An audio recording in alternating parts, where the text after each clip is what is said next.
Leitura da palavra, 19 de julho de 2020. Evangelho segundo Marcos, capítulos 3 e 4. Eu leio a palavra em nome do Pai, do Filho e do Espírito Santo. Capítulo 3. O homem da mão ressequida. De novo, entrou Jesus na sinagoga e estava ali um homem que tinha ressequido uma das mãos. E estavam observando a Jesus para ver se o curaria em dia de sábado, a fim de o acusarem. E disse Jesus ao homem da mão ressequida: Vem para o meio. Então lhes perguntou: É lícito no sábado fazer o bem ou fazer o mal? Salvar a vida ou tirá-la? Mas eles ficaram em silêncio. Olhando-os ao redor, indignado e condoído com a dureza do seu coração, disse ao homem: Estende a mão. Estendeu-a e a mão lhe foi restaurada. Retirando-se os fariseus, conspiravam logo com os herodianos contra ele, em como lhe tirariam a vida. Jesus se retira, a cura de muitos à beira-mar. Retirou-se Jesus com seus discípulos para os lados do mar. Seguiu da Galiléia uma grande multidão, também da Judéia, de Jerusalém, da Idumeia, da além do Jordão, e dos arredores de Tiro e de Sidom, uma grande multidão. Sabendo quantas coisas Jesus fazia, veio ter com ele. Então recomendou a de seus discípulos que sempre lhe tivessem pronto um barquinho, por causa da multidão, a fim de não o comprimirem, pois curava muitos, de modo que todos que padeciam de qualquer enfermidade se arrojavam a ele para o tocar. Também os espíritos imundos, quando o viam, prostravam-se diante dele e exclamavam: Tu és o Filho de Deus. Mas Jesus lhe advertia severamente que não o expusessem à publicidade.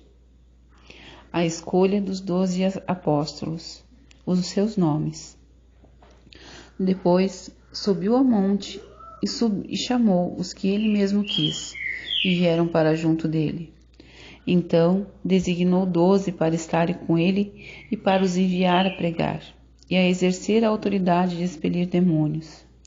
Eis os 12 que designou: Simão, a quem acrescentou o nome de Pedro, Tiago, filho de Zebedeu, e João, seu irmão, os quais deu o nome de Boanerges, que quer dizer filhos do trovão, André, Filipe, Bartolomeu, Mateus, Tomé, Tiago, filho de Alfeu, Tadeu, Simão, o Zelote, e Judas Iscariotes, que foi quem o traiu.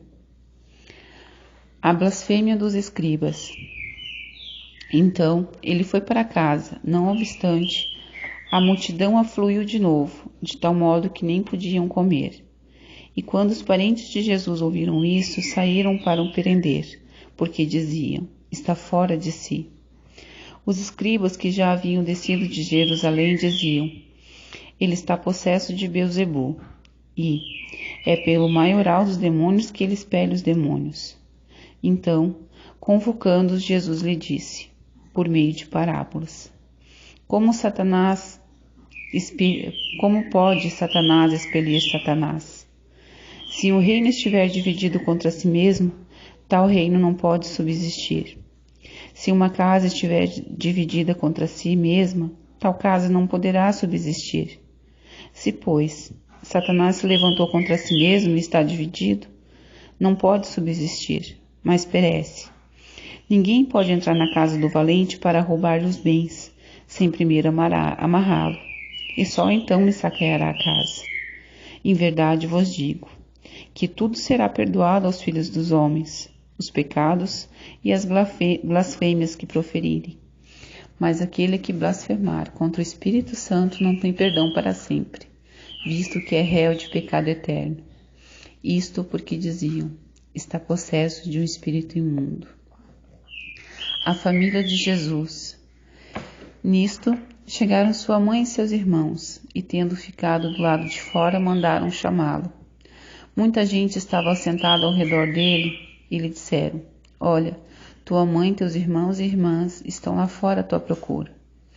Então ele lhes respondeu, dizendo: Quem é minha mãe e meus irmãos? E correndo o olhar pelos que estavam assentados ao redor, disse: Eis minha mãe e meus irmãos. Portanto, qualquer que fizer a vontade de Deus, esse é meu irmão, irmã e mãe. Capítulo 4. A parábola do semeador. Voltou Jesus a ensinar à beira-mar, e reuniu-se numerosa multidão a ele, de modo que entrou num barco, onde se assentou, afastando-se da praia. E todo o povo estava à beira-mar na praia. Assim, lhe ensinava muitas coisas por parábolas, no decorrer do seu doutrinamento. Ouvi. Eis que saiu o semeador a semear, e ao semear uma parte caiu à beira do caminho, e vieram as aves e a comeram. Outra caiu em solo rochoso, onde a terra era pouca, e logo nasceu, visto não ser profunda a terra. Saindo, porém, o sol a queimou, e porque não tinha raiz, secou-se. Outra parte caiu entre os espinhos, e os espinhos cresceram e a sufocaram, e não deu fruto. Outra, enfim, caiu em boa terra, e deu fruto, que vingou e cresceu, produzindo a 30, a 60 e a 100 por um. E acrescentou: Quem tem ouvidos para ouvir, ouça. A explicação da parábola. Quando Jesus ficou só, os que estavam junto dele com os 12 o interrogaram a respeito das parábolas. Ele lhe respondeu: A vós, outro vos é dado conhecer o mistério do reino de Deus, mas os de fora tudo se ensina por meio de parábolas, para que vendo, vejam, e não percebam, e ouvindo, ouçam e não entendam, para que não venham converter-se e haja perdão para eles. Então lhes perguntou: Não entendeis essa parábola? E como compreendereis todas as parábolas? O semeador semeia a palavra. São estes os da beira do caminho, onde a palavra é semeada. E enquanto a ouvem, logo vem Satanás e tira a palavra semeada neles. Semelhantemente, são os semeados em solo rochoso, os quais, ouvindo a palavra, logo a recebem com alegria. Mas eles não têm raiz em si mesmos, sendo antes de pouca duração. E lhes chegando a angústia ou perseguição por causa da palavra, logo se escandalizam. Os outros, os semeados entre os espinhos, são os que ouvem a palavra. Mas os cuidados do mundo, a fascinação da riqueza e as demais ambições concorrendo sufocam a palavra, ficando ela infrutífera. Os que foram semeados em boa terra são aqueles que ouvem a palavra e a recebem, frutificando a 30, a 60 e a 100 por um. A parábola da candeia. Também lhes disse: Vem porventura a candeia para ser posta debaixo do alqueire ou da cama? Não vem antes para ser colocada no velador? Pois nada está oculto, senão para ser manifesto, e nada se faz escondido, senão para ser revelado. Se alguém tem ouvidos para ouvir, ouça. Então lhes disse: Atentai no que ouvis. Com a medida com que tiverdes medido, vos medirão também, e ainda se vos acrescentará. Pois ao que tem se lhe dará, e ao que não tem, até o que tem lhe será tirado. A parábola da semente. Disse ainda: O reino de Deus é assim, como se o homem lançasse a semente à terra, depois dormisse e se levantasse, de noite e de dia, e a semente germinasse e crescesse, não sabendo ele como. A terra por si mesma frutifica, primeiro a erva, depois a espiga, e por fim o grão cheio na espiga. E quando o fruto já está maduro, logo se mete a foice, porque é chegada a ceifa. A parábola do grão de mostarda. Disse mais: A que se assemelharemos o reino de Deus? Ou com que parábola o apresentaremos? É como um grão de mostarda, que quando semeado, é a menor de todas as sementes sobre a terra. mas uma vez semeada cresce e se torna maior do que todas as hortaliças e deita grandes ramos a ponto de as aves do céu poderem aninhar-se à sua sombra. Por que Jesus falou por parábolas? E com muitas parábolas semelhantes lhes expunha a palavra, conforme o permitia a capacidade dos ouvintes.